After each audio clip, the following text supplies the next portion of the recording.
Welcome to Penguin Afterparty, the official recap show of the official recap show of Comic Book Nation, the only show that does it all for geek culture and the official podcast of comicbook.com. I am your host, Kofi Outlaw, and with me today is my co-host, Matthew Aguilar. What up, buddy? What's up? Whack, whack.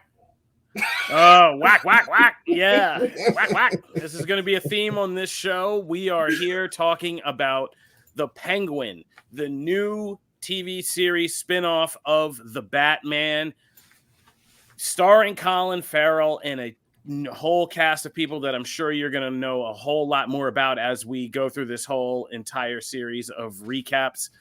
And first episode's out. This has been, if you are a regular Comic Book Nation listener, watcher, then you know this has been one of our most highly anticipated of the year. If you're just getting into this because of the Penguin, welcome. We are Comic Book Nation. We do all things geek culture, including everything in the DC universe. So we were here kind of covering the Batman. We have been waiting for this.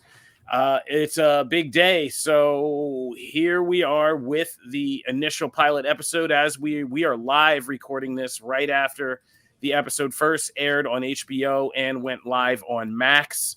So people are really just kind of absorbing this. Reactions are coming in. Before we get to what we're seeing out there in the reactions, Matt, what did you think about this first episode? Let's get into it, buddy, because this is not our first round with the Penguin. We do. Oh, that's a timely thing. Kevin from Facebook is asking, do we talk about indie comics? Yes, we do. On the poll list, one of our many segments of Comic Book Nation, every Wednesday, which means yesterday, Matt and I went and talked about a whole bunch of comics, and including one of our favorites this year was about The Penguin, writer Tom King's The Penguin series, which we read and reviewed on this show and set even higher expectations for what this series had to do. I know I threw it to you, but that was kind of a lie. I'm just going to go in from here as a segue and say that, sorry, this show has affected me. I know that this is my shot. I got to take my shot while I have it.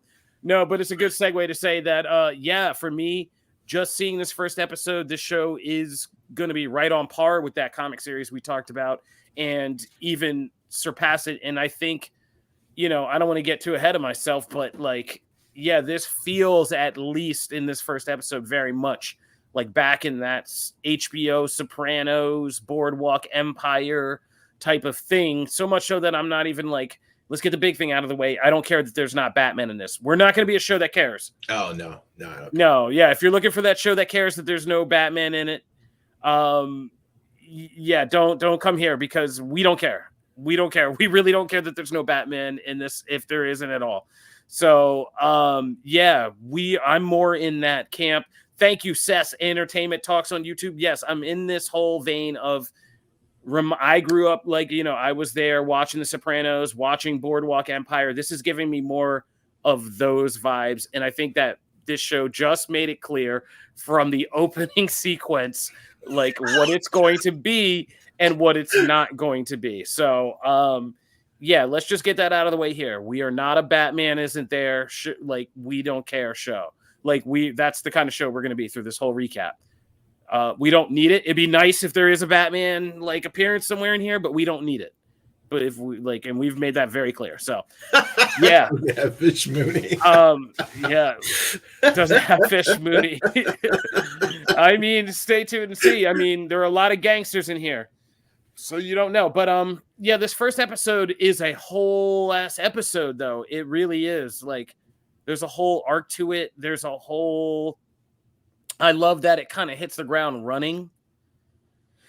I'm sorry, it's late at night and we are old and have kids. It hits the ground running, so to speak. There's a situation. It's both episodic, a continuation of the Batman, and the first domino in what feels like a whole crime saga to follow, which is really, really hard to do, all three of those things. So right off the bat, kudos to the team making this show for being able to do all of that at once. That's very impressive.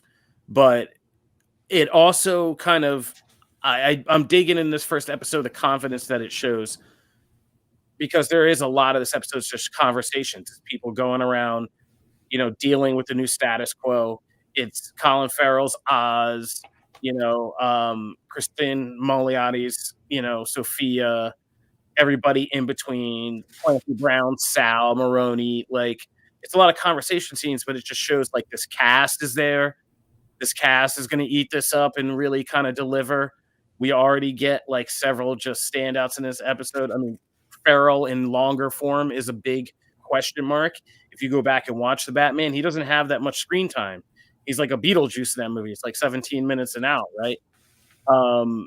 Like it's it's a big question that they gave the series the green light.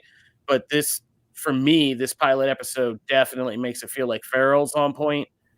Definitely Kristen Milioti is on point, and that there's just going to be a lot of compelling acting and gravitas to this that should put it in the conversation of some of HBO's other mob drama greats. But hey, that's me. That's one opinion. Maddie, what'd you think, man? Oh man, no, I agree wholeheartedly. This was this was actually one of the things I was looking forward to, was that there wasn't Batman. That, I mean, look, he's going to get a whole other sequel for that. It's going to be all about Batman in the next movie, right? And part of what made this great was that we were actually going to get to see a scene stealer. Penguin stole almost every scene he was in the first movie. So the fact that was like, yeah, we're going to get 8 episodes of just being in this world, getting to see all these other underworld players maneuver. And I think I actually said this in one of the interviews, but it's still true, because like I watched it a second time right tonight. Like I was just like, okay, I'm gonna watch it again just so it's all fresh and whatever. Still one of my favorite openings to a to a series ever. Like, it just sets the tone so well in the first 15 minutes, and it tells you exactly who Oz is. And it like tells you the temperament, the like everything you kind of need to know. Like he even has this whole story gets into. Like, it just does such a good job of setting the table right off the bat. And then you start meeting other characters, and things get even more complex and as things go on. But like, just the first 15 minutes, I think, does so much that, like, I was in from then on, and it gets better from there. And there is a lot happens in this episode. There's a lot of conversations, there's a lot of dialogue, but like, there's actually a lot of meat on this bone, even just in the first episode. So I mean, I just think it gives you a little bit of everything. And I also feel like if you don't like this episode, then you're probably not going to like the series, because this sets the table really well. So and as I was telling Peter before, I do need a purple card. Oh, you muted, buddy. It would track for you to get a purple card. Yeah, that would track for you, I would say. Yeah, I want to, we should shout out the whole kind of creative team. The director of this episode is Craig Zobel, who's done a lot of prestige TV stuff. He's done American Gods, Westworld, Mayor of Easttown, The Leftovers. So, he's a pretty accomplished TV director.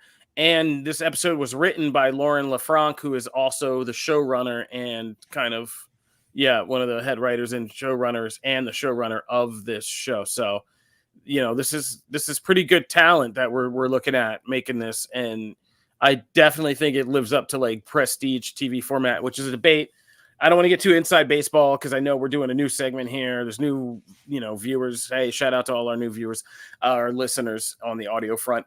But, one of the things we debate within our show for the last 6 years or so is, can these franchises really churn out prestige level TV? It's something that definitely came up with like Andor and Star Wars versus, the litany of other Star Wars shows we get that are, good genre TV, but not prestige TV. This feels off the bat in those first 15 minutes like them coming in and really just being like, yeah, this is going to be prestige TV, and it's going to be dark. It might be a comic book Batman movie. I mean, the Batman was dark, but it still had to be kind of. Was that? I forget. Was it Batman PG-13 still? Do not remember. Let me look. Oof, yeah, I don't remember either. Man, we're showing what pros we really are out here. It was PG-13. Yeah, that's crazy. They pulled that off. That is crazy. Yeah, that's gotta be PG-13. This, not so much. I also love that. I feel like, and I've been thinking about this because we did get to see this one early. I really feel like there's a little bit of a troll in this one about like, because what they do, and I mean, I don't know why we're being squeamish. We're here to talk about the show after the show. So taking out Alberto Falcone in the first 15 minutes just felt like two big middle fingers to like everyone who does a site like us at comicbook.com, who have written, I feel bad for every one of our writers, and I can't even remember if I'm one of them, who's been like, will this be like adapting The Long Halloween and Dark Victory and all these comic stories featuring Alberto Falcone and Sophia Falcone, and it's the first 15 minutes like blah blah blah blah blah, and it's like, nope, we're not doing any comic adaptation, nerds. Like, welcome to the Penguin. Like, yeah, and it's just like, yeah. This ain't your comic adaptation, nerds. We're doing something different. Yeah, there's already like, yeah, they really, I felt that was like kind of a funny little inside troll to like all the deep dive comic book theorists and everybody who was just wondering, ooh, Alberto Falcone, will he be like, the serial, like all these theories and stuff. And it's just like, nope, we took that guy out in the first episode and played with his body for an entire episode afterwards. Like, yeah, which is essentially what happens. That's right. That's right. Yeah. A whole Weekend at Bernie's just playing with his body all the time. All right. But, yeah, let's get into some other elements of the episode. Let's get focused. Let's get in. We had our boy from Marvel's Runaways, Renzi Felice as Victor Aguilar. I know you were feeling that. I know you were on that. You're just kind of living vicariously through that. Yeah, we could be cousins. You don't know. Yeah. Fun Easter egg. I don't know if you picked this out, but like his entryway in this is kind of like the twisted Jason Todd Robin entryway. Yeah. Like, if you guys don't know what we're talking about, in the comics, Batman's second sidekick Robin was a kid named Jason Todd, who he met trying to steal the rims off the Batmobile, and Batman busted him, but he was kind of a punk and stood up to him, and Batman, then was impressed and for some reason thought, put on these tights and fight crime with me. But comics. Then the world thought that showrunner about that, by the way, which you will see on a comic book very soon. We'll talk to the showrunner about that, which you will see on a comic book very soon. Oh, nice. Yeah, so that's kind of like a twisted homage to Jason Todd Robin, which I loved and thought, I like what this show's doing, because this show isn't without humor. It should be said, like, for all the things that'll be talked about, the darkness of it, like, this show is definitely not without humor. Inside jokes like that. Oz himself is just very, very funny in certain points in the way he kind of acts and does things. But yeah, there's a good balance of kind of horror and humor in this, and I'm digging it. But let's talk about a little bit of inside baseball with us and kind of the Penguin character. And like, what we loved about this comic series was basically Tom King did a great job of kind of distilling who the Penguin is. And I think there's, since Gotham, shout out to all the Gotham people. Please don't say anything about Gotham. Like, I'm not, oh man, I enjoy Gotham. I do too, but I'm just like, I'm not here for that discussion to pop off, and I feel like it's going to when this show comes out. Where it's gonna be like, there's already been a great Gotham Penguin. We had it in Gotham, and it's like, please don't do that. Like, come on, man. This is not. If there's no other show that has distinguished that this is not Gotham, I think this show has done its part to say, hey, guys, we're not going to be Gotham. But I think Tom King did a good job showing the Penguin as this manipulator, machinator, kind of able to play in between and go kind of underestimated and use that and do all that. in a very comic booky world. But this show does very good job in this pilot episode of really illustrating how Oz, I mean, because he's really, if you really stop and think about it, he's up against it from the minute he takes that sledgehammer to that safe and gets caught with his pants down, so to speak, figuratively speaking, gets caught with his pants down by Alberto Falcone. For the rest of that episode, he's up against it. But the way that you see him just oily kind of move through every conversation and morph into like what every person speaking to him wants him to be, and says exactly what they want him to hear. Like he says in that one part, I think with Vic in the car, he's like, when he's going to meet the family, he's like, they're going to want me, they'll talk to me, they want me to be small, so I make myself small, and like kind of like that thing. And it's just how well he does that, and how well Colin Farrell pulls off those scenes. Yeah. From the talking to the mannerisms, all of that it's crafting its own version of Penguin, but still keeping the core of what makes that character who he is. And yeah, I was really impressed with that in this episode, because on the second watch, I really realized it. Like, that's what this episode's kind of doing on the low key. I mean, this man is really up against it from the moment this starts, but he basically talks his way, manipulates his way, and coerces his way, and even seduces his way in some ways to get out of this whole situation. And it's a hell of a pilot episode. Yeah, absolutely. I think the best, I think you used the words, was it slimy? Was it weird? I think that's the best way to put it, because what I love about it is that he gets called on it multiple times by multiple people. And so what I do love is that, we kind of have sometimes that like suspension of disbelief on things. We actually talked about it during the Acolyte a lot, of like certain people like not picking up on very obvious cues. And sometimes like that kind of breaking the barrier of like, okay, seriously, how do you not see that? Like, how do you not see that? And even though some of those were explained to things, others weren't. And what I love here is that, everyone knows he's this. Like everyone's kind of, when he meets, Sophia, and she starts picking up on things. I love that. Again, everyone is very cognizant of like who this person is. So they call him on it almost immediately, of like, no, we're not going to fall for this. Like, you're just trying to do the thing. And he's so smart about how he goes about it. I mean, we just played a scene, which is kind of a hard scene to watch. Like, there's a couple scenes like, his like whole torture scene or whatever. And extremely creative, by the way. I don't think I've ever seen someone in TV tortured that way. Very different. Like under the arm, like under your arm. Like, I've been twitching like with a piano wire. Like, we've seen piano wire.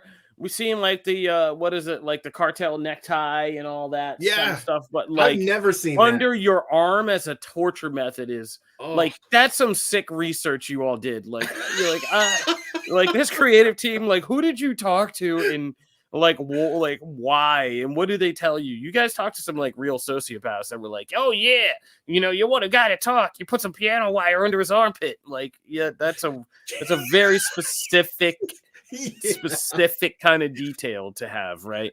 But like, oh man, he constantly though just kind of slithers his way out of things. He's also very smart in how he has what he has Vic doing, the part he has him play. I also think the Vic relationship is just really interesting, even just like from this opening episode, like their whole meeting. And then you actually see just like the genuine fear from Vic. Like, that whole scene like was so well acted, but like he's just like really, it's so convincing, right? And it's just so many sides to Penguin, but you see how smart he is and how versatile he is and how he has to constantly think on his feet. But slither is the right word, because he's just moving from spot to spot, and you're always like, he's 2 seconds from getting caught. He's always like 2 seconds from getting stomped on, and he somehow finds a way, like a cockroach in a nuclear fallout, to make his way out of it. It's impressive. And it's I want to move to like Kristen Milioti because I want to get into all that She's in a great. minute.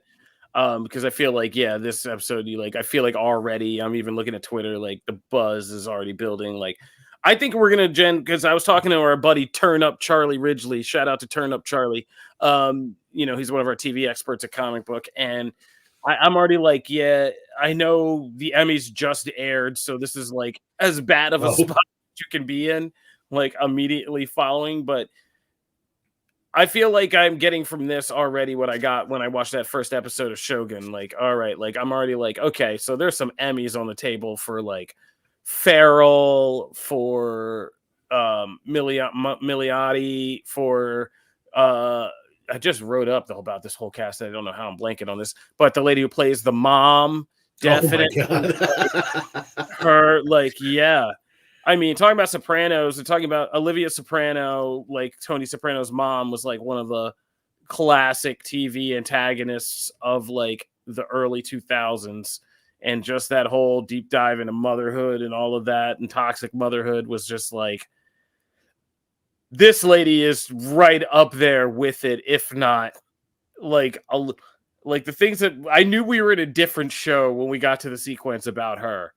And what you think she's gonna say, and then what like kind of comes out of her mouth, like when he's like, we gotta run, and I can't even like repeat on our PG show over here like half of what she says to him, but like it's just like, yeah, as soon as that, are you gonna be a little P-boy? Is that what you want? Like as soon as I heard that, I was like, oh, we are in a different type of DC show now. Okay, but I'm with it. But like, yeah, that was already. I can see some Emmys on the table coming up for some of these folks, and so yeah, man, let's get to the other side of that, which is Kristen Milioti coming in as Sophia Falcone. I know Milioti from a lot of things because I've watched a lot of her work. Like I've watched her in what was that series that just aired, The Resort, which was kind of a good series. I watched her in what was that? Oh man, she did a good job in that one thing she did with Andy Samberg, Palm Springs, which is a weird Groundhog Day movie about being but they're stuck in a resort together. Oh, interesting. Yeah, it's a relationship kind of dramedy, but like with a Groundhog Day bend. Yeah, that was really good. I mean, even her bit roles in things like 30 Rock, that episode of 30 Rock she did, which was like really hilarious, and everything she's kind of her Black Mirror episode, like she's done everything she kind of stands out in, but we can see why this is going to be very much a breakout role for her. Sorry, I got a bug flying around me. Yeah, I mean, she comes into this hot, and I mean like with that gravitas hot, like just poof when she walks in the room. And I knew that I was locked into this show when we got that trailer that revealed like that scene with her when she says, it is still one of my favorite moments in this show, even seeing it now in the episode, even knowing it from the trailers, when Oz is like their first introduction scene where he's like, oh, Sophia, I thought you were still and she's like, Arkham? And she's like, no, I've been rehabilitated. And she gives that smile. And he just like looks back at her and he's just like, that's what I love about the show. They're nailing the thing where like little glances between characters like say so much, which is really key in like the best mob stuff, right? Because that's what the whole dichotomy is like this weird set of rules for this weird set of unruly people, and this weird mix of like family dynamics but business dynamics that always kind of get intertwined and really messy. But like, yeah, the best kind of mob dramas, if you're talking like cinema, are the ones where like those glances mean everything. Yeah, I know it was you, Fredo, in a kiss is like what that facilitates after that is nightmarish, right? But like they're doing a really good job of it in this. And yeah, Kristen Milioti is, I mean, every scene she's in, she's just somehow just like bulldogging like everybody else in the room, and I am here for it. So yeah, let's keep it going. No, absolutely. She is. I think she's one of my favorite things about the show overall, and especially this episode, is you get a real taste of it here. It's just seeing Oz interact with the rest of the cast. Like it just brings so much out of him and his performance. And I just love how much of the small moments make up actually most of the story here. It's mostly told in those very small moments and in those conversations, like with his mother. But the times that Oz is on screen with Sophia, the times that they are interacting together, like at their little impromptu lunch and all the other stuff, Oh is man. it's just so compelling. It's just like you're just locked into every little thing that they're playing chess with things, right? And he's reacting to her, and she's like, "No, I'm not. That's BS, right? I'm not flowing to that." So she just moves over here, and every time they interact, it's just dynamite. So I mean, I just feel like she makes every scene with him better, and credit to Colin Farrell, who just does an amazing job throughout, no matter who he's talking to. But I think their scenes are the ones that steal the show most. Yeah, and that's the thing. Like that's what I'm saying about like good mob dramas. Is like their conversation having an impromptu lunch is like one of the scarier things in this episode. You're like, oh man, and which is twisted because you shouldn't be rooting for this guy, but you like, don't get found out, like don't slip up, don't blow this. And like, and you can see her being like, that's what I mean, like about the bulldog thing. Like she is just like punching down BS. She's not stupid. She's not like, I already like that she is not disillusioned by about any of who these men are, what they are like, what kind of like pit of sharks she's swimming in, and she's like right there with it. And she's pissed. Like clearly she is pissed about, her lot in life. And that is that's volatile. And like, yeah, that's taking a character from the comics who was interesting enough on the comic page, but already feels like, all right, well, Kristen Miliotti's Sophia Falcone is the one that is going to be like the one for me that I know after this. And yes, Gotham people, I know there was a Sophia Falcone in that show. She was a very good actress. I'm not trying to hear I've clearly already heard this. I don't want to hear it again, but like, yeah. I want to talk about Oz and Colin Farrell because there's a couple times in this episode where you just kind of glimpse it, and they do the thing with him in this makeup very well, where he has those shark eyes, where they're just kind of like black, but he is like a sociopath. He's clearly a sociopath, and like the times that you see this in this episode, that I love the little moments that they do. They do the Tony Soprano thing where his reactions are just so mismatched with like what a healthy person, would say. Like there's one early on in the car with Vic after they deal with the body, and he's like, "All right." He's like, "Okay, I feel better." He's like, "You feel better?" And he's like, and Vic's just like, and he's like, "Yeah, okay." He's like, "Let's go." Yeah, and it's just so hilarious to see that part of him, but also you see these moments where you see it through where he is seen by Sophia, by Alberto, in that moment when he's alone, when she's screaming about her brother being in the trunk, and you just see the smile on his face. Like that's the part that I love as a Batman fan, because that to me is not just it's both a very good mob drama, but it's also like that's the Penguin. Like the Yeah. Penguin doesn't, and that was a good thing we saw at the end of that comic too, which is also a pretty brutal kind of, illustration about how little he actually gives an F about anything except his power and ambition. But like, yeah, seeing his just smile at that horrible moment just because he knew he won their little chess game is really good. And shout out to the showrunners for having a sense of humor, just ending the thing with something like Dolly Parton's 9 to 5, some like happy upbeat song, like, and it's just like eating the snow cones with their mix all the flavors. And even that interaction is so good because he doesn't really get Vic's opinion about it. He just tells him that it's better.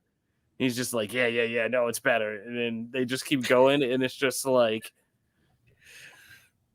yeah, they're doing a great job with this in this first episode. And it kind of brings up for our last bit of discussion here, a larger point that, I want to get into also with the rest of the crew on the live show on Friday.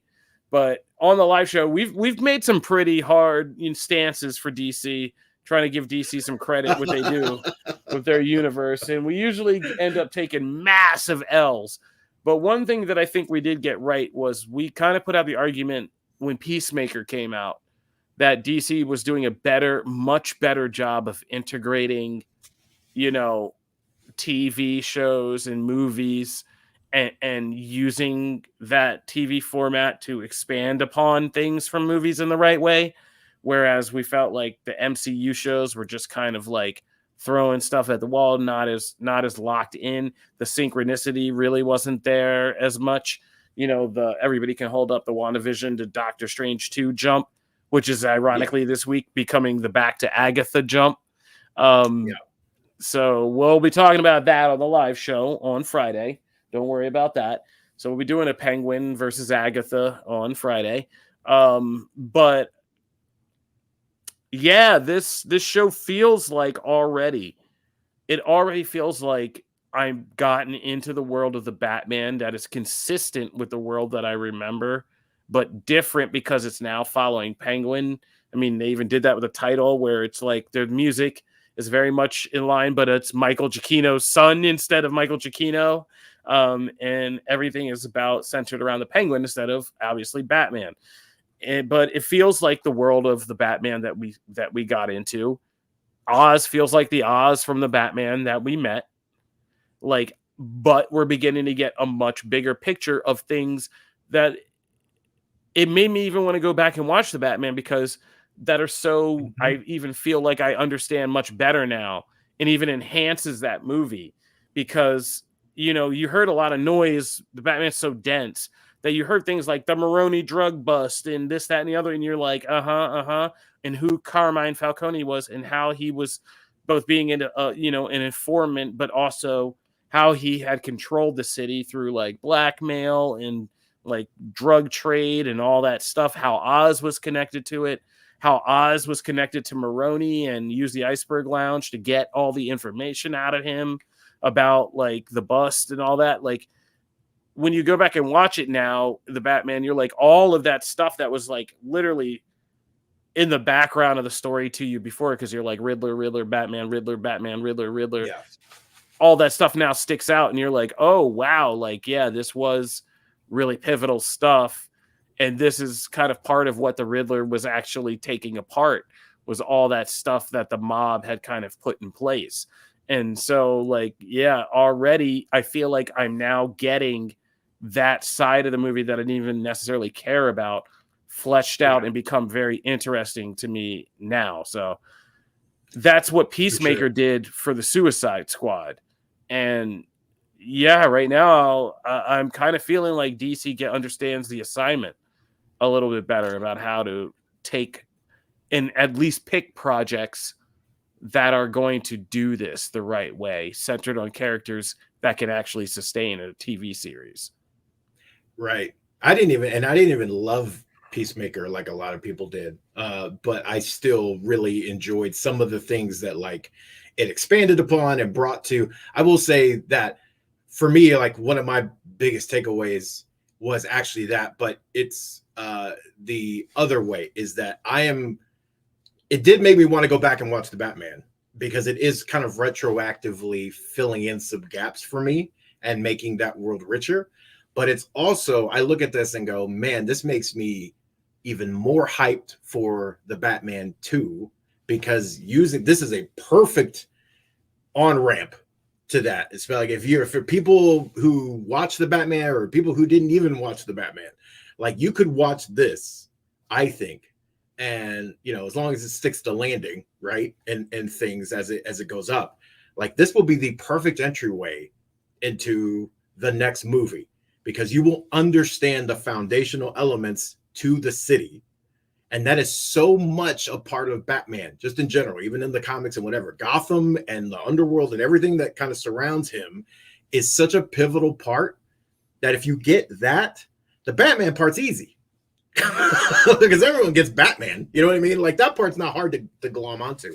It's all the other stuff and like how it all fits together and why him taking down one person means anything. And if you understand all that, then I feel like you were in such a better place to enjoy that movie, even get more out of that. So I think this is like, to your point, I think this is the perfect way to get people even more invested in that in a subtle way. And I also want to give a shout out too, because while Colin Farrell's facial prosthetics and makeup and everything deserve like so much credit, I want to give more praise to the team that also went above and beyond and went, hey, we're going to make you understand why he walks the way he does.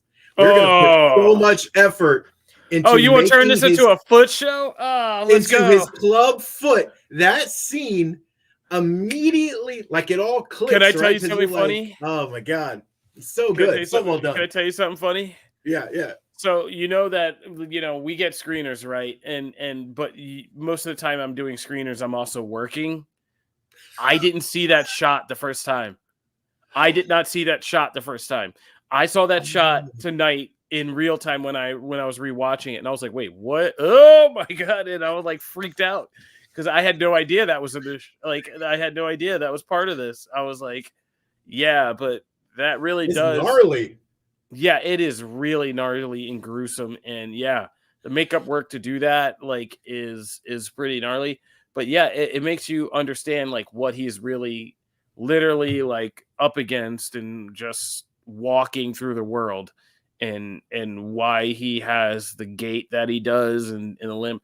And shout out to Colin Farrell for, I mean, between like him doing that, Renzi Felice and the speech impediment and stuff like that, which was a subtle but very good. When I rewatched it, I was like, oh, that's the only reason he's not dead, is that connection between that clubbed foot and his speech impediment is the only reason he doesn't have a bullet in his head, which is crazy, but that's Oz's logic, right? Right. And that's the thing about, he's like, oh, he's like me. He's a kid who doesn't, everybody underestimates because he's probably looked at because of the speech impediment and all that.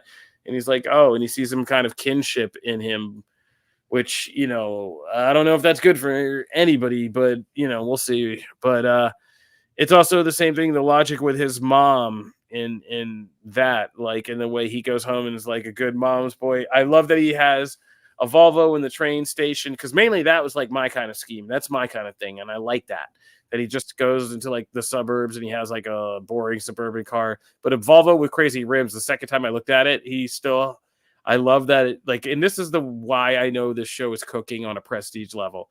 It's like every little detail is a story in and of itself. So like, yeah, he has his boring Volvo station wagon, but if you go back and look at it, he can't help himself but to put some rims on it as well, because he has to.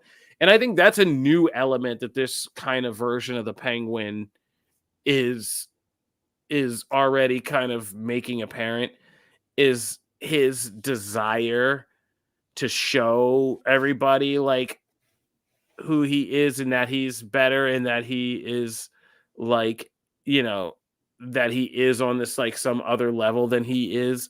You don't really get that because obviously in the comics and in most adaptations, Oswald Cobblepot either is another from a wealthy Gotham family or finds out that he has those kinds of roots in that, socio-political echelon. This is very much Oz Cobb. And I now know why the press people were screaming at us to keep saying Oz Cobb, but this is very much Oz Cobb, like street level guy, and the whole thing with his mom and setting her up and all that. Like, yeah, this is a very different take. And there is that thing, his need to kind of be liked and prove himself, being his kind of pathos and all of that, which is so great in that first 15 minutes, because that's essentially what happens, right?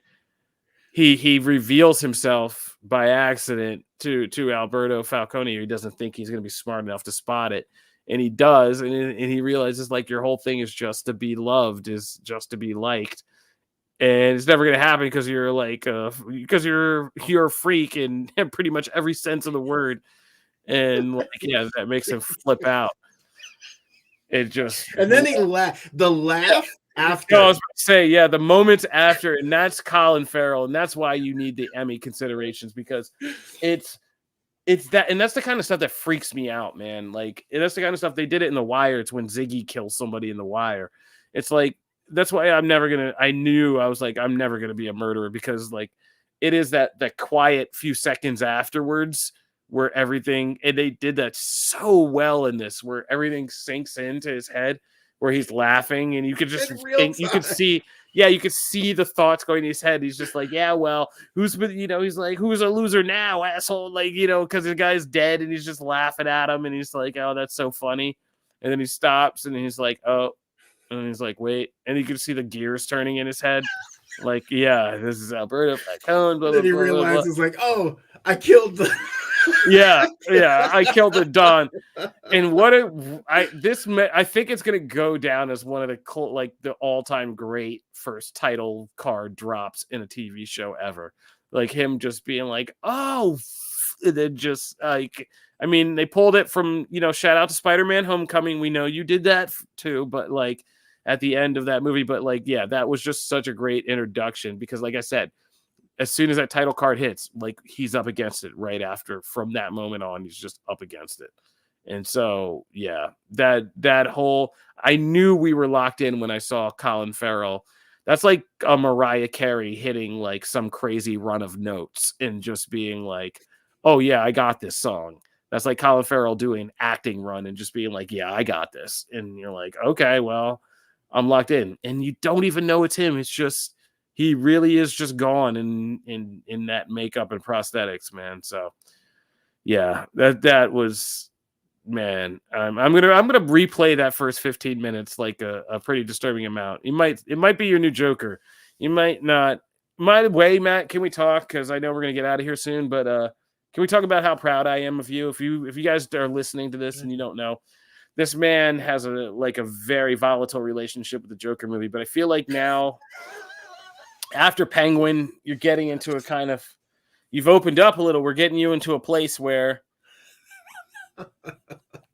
you may be a little more locked in for Joker Folie à Deux. You might be a little more locked in. I just like Penguin more than Joker overall. I mean, that helps. That's respectable. Oz would love you. You'd be the next Aguilar recruit on his team.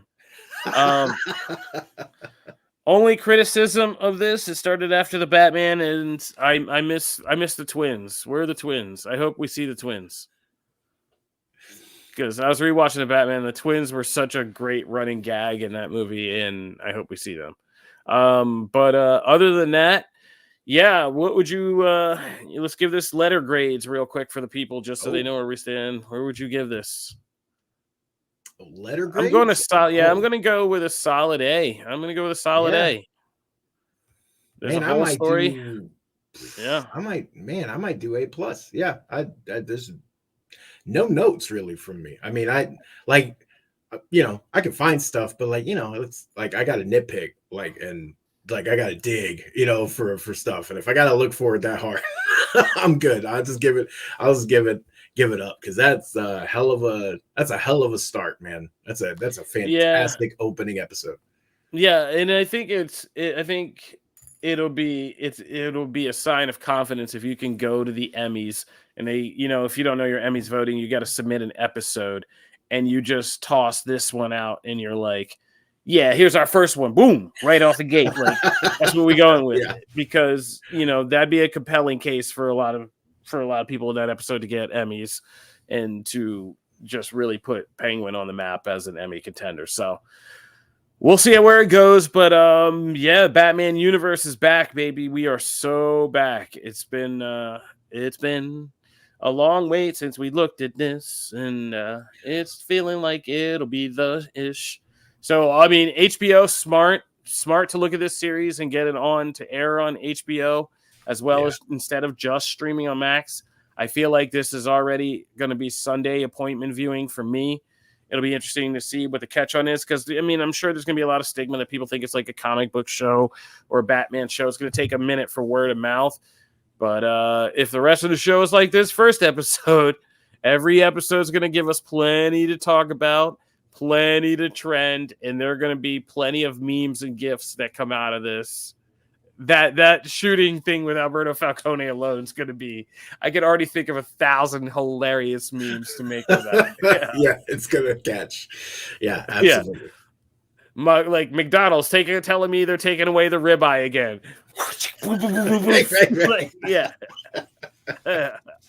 Yeah. Oh, man, it's going to be great. All right.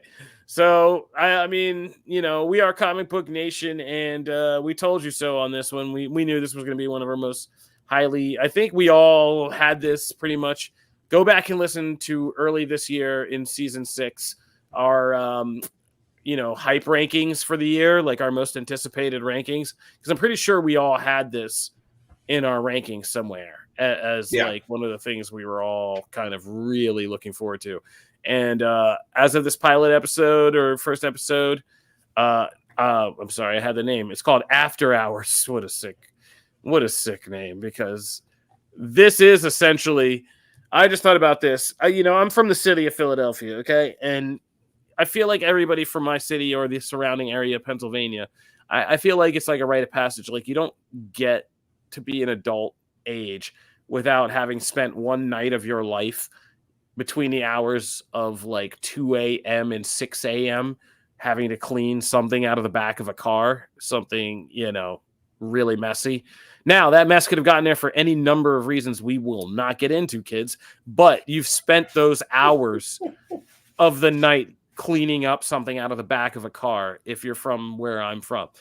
And this essentially what this whole episode is that nightmare of like, something happened, and, spending the next hours kind of how you deal with it with over the next kind of 24 hours or so. Sure. So great title, great end song with Dolly Parton, great production all around, great performances.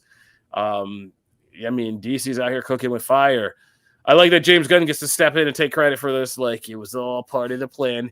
You see him and Peter Safran at the premiere. Yeah. They're like, this is the way to do it, I saw it. Yeah, they were looking decked out. Shout out to James Gunn and Peter Safran for as my son ran up to me tonight and said, looking swaggy as they came to the premiere of Penguin. And can't wait to keep doing this and talking about this with you, buddy, and maybe hopefully have some guests join us as well. So this has been Penguin After Party. I am Kofi Outlaw. That's my co-host, Matthew Aguilar, and we are Comic Book Nation, the only show that does it all for geek culture and the official podcast of comicbook.com. Every week, we drop multiple segments during the week. Every Tuesday, our crack anime team does Anime Initiative, where they talk about all the big things happening in anime, plus take on big topics like, is old anime better than new anime? Or is this pirating thing is the pirating crackdown getting out of control in all the latest happenings in anime? Wednesday, like I said, Matt and I will be discussing comics, so the DC talk doesn't have to end here. We talk about DC, Marvel, as somebody asked at the beginning. We also talk about what's happening in a bunch of the indie publishers as well. So stay tuned for the pull list every Wednesday. Every Thursday, the gaming team does Quick Save, our gaming focus show, where we kind of react to the latest in gaming news and take deep dives into big gaming franchises to talk about the history of them, what we want the future of them to be, all those kind of topics gamers like. And every Friday, me and Matt, in just, what is it? Oh my God. What is it? 10 hours now? Like, we got to be back on here. Yeah, 10 hours from recording this. We will be back on to record our Friday live show, where every Friday morning we get on to talk about the Week in Geek with our main co-host, Janelle Wheeler. And it's open to all our longtime and newcomer fans. So please hop on the live streams and join us, because we take questions. We react to you guys in real time, and you guys are kind of part of the show. Oh, was that it? No. We'd also do bonus episodes for TV recaps, big movie events, all the big things. And this week, we are doing the one recap, our Lord of the Rings, Rings of the Power recap show. I jump on with our Tolkien expert, Jamie Lovett, who breaks down all the deep dive lore stuff. I talk to you as a casual viewer of Lord of the Rings, and we try to meet in the middle. And Penguin Afterparty every Thursday. We will be on here talking about episodes of The Penguin. As for, you know what? I'm not even getting to that. We'll do that on the live show tomorrow. We'll talk about in-house stuff on the live show. We're going to get out of here. This is Comic Book. Oh, it's going to be, wait. Oh, Producer Pete. Thank you. Producer Pete, who makes all our images, keeps this show on the rails and keeps us on the rails, reminded me, because my brain is fried, that, we will not be doing this show on Thursdays going forward. This is just the premiere event for Penguin. So we will be doing Penguin Afterparty every Monday after the show airs on Sunday night. We're going to give it a little couple hours just to let it cook on, Sunday nights. And then we will be back on Mondays to start off the week with Penguin Afterparty. So there you go. I think, oh my God, have we covered every day of the week? We have done it. I think we did. So there you go. Comic Book Nation, 5 days a week, plus bonuses, all one free subscription. I don't think it gets better than that. And we do it all for geek culture. Let's get out of here. We got to get those 10 hours of sleep before we got to be back here again. Matt, thank you for joining me, buddy. I'll see you in a couple. Thank you, Peter, for staying up with us. Thanks, Pete. And we'll see you guys back out in Gotham. Whack, whack, whack. Whack, whack, whack.